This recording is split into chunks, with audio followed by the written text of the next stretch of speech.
छठ माई के गाना लेके आए हैं। आप लोग के अच्छा लगेगा तो लाइक करिए, सब्सक्राइब करिए, कमेंट करके बताइए कैसा लगा। छठी मुँह की बिटिया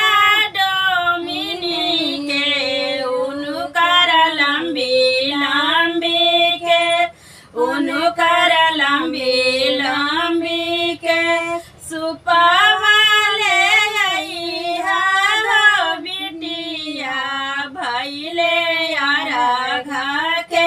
बे दौरी ले आई हो बिटिया भैले राघा के बे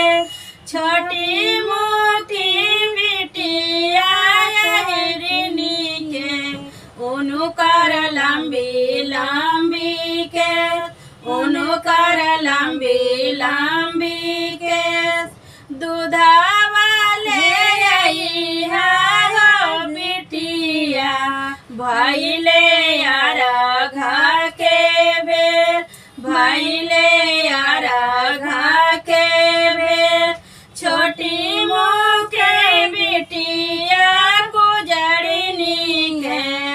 उनकर लंबी लंबी के उनकर